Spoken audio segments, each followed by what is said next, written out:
Details about the investigation into the 2022 murder of 4 University of Idaho students. He sat down with our own Fox News contributor Paul Morrow in a Fox and Friends exclusive interview. Take a look. In 2022, when the task force was formed to investigate the Kohberger case, what was your role at the time?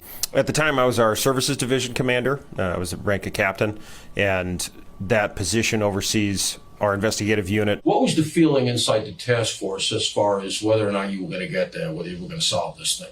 Yeah, the feeling, it was palpable. We were all on the same sheet of music. We had the same drive, the same fire in our belly. So let's go to the night of, all right? It's November 13, 2022. This happened in our house. We don't know what. What is the address of the emergency? 1122. Shortly after the call came in, and didn't expect to hear what I heard on the other end of the line, that we had not only a homicide, but we had a quadruple homicide. 4 U of I students were killed, and my initial reaction was disbelief. Heavy crime scene for you guys. Did you go to the scene? Immediately.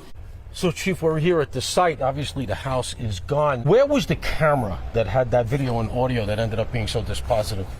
It was on the front side of that house right there. This house here? Yep, on the other side. Pointing at the intersection? Correct. And that's, I would assume, how you knew a white Elantra was something of interest to put out. After he does the 3-point turn that you guys captured on the camera, Brian Kohberger comes up this driveway and parks in this parking lot, and then essentially surveils the victims from a vantage point up here before making his way down into the back door.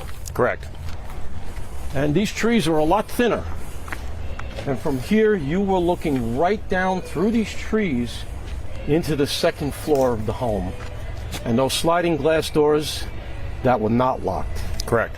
We did have information, obviously, at the onset that we thought he'd come in and out from the back door. Right. We had the back door was ajar when we arrived. Dylan's testimony about seeing him heading in the direction of the back door. So that obviously led us to this area. Now, one thing that we do know about this area is vehicularly, there's only one way in, one way out. We had members from every agency out here on foot, canvassing every square inch that we possibly could for days, checking every single home for any kind of camera system, talking to anybody who we could get a hold of to see if they were around or if they heard anything, saw anything that night. Starting this investigation from the ground up, and it was a whodunit.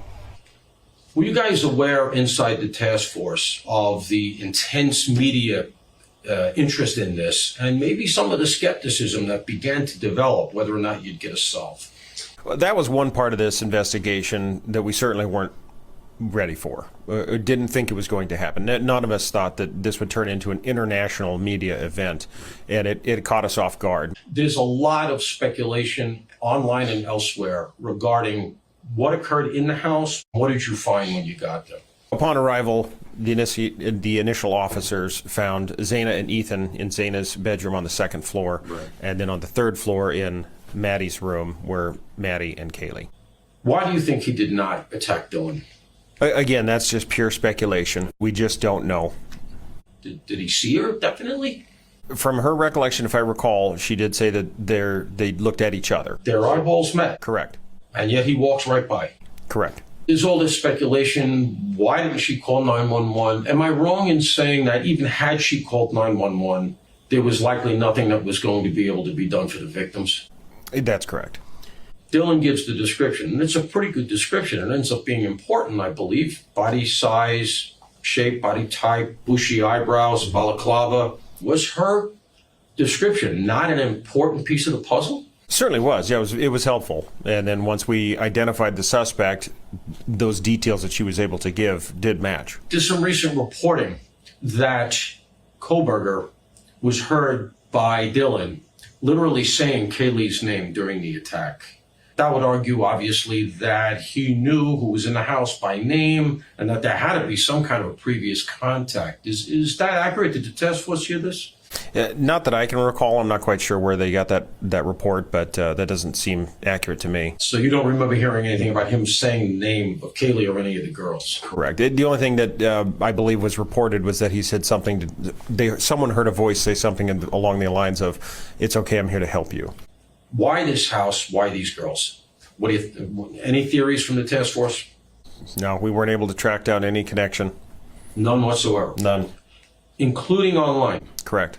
Now, our investigators dug very deeply into social media and all of the potential avenues and all of the tips that we got pointing towards that, and were never able to establish a connection. We did find, once we got his devices, that he had been routinely wiping them and using programs to do such.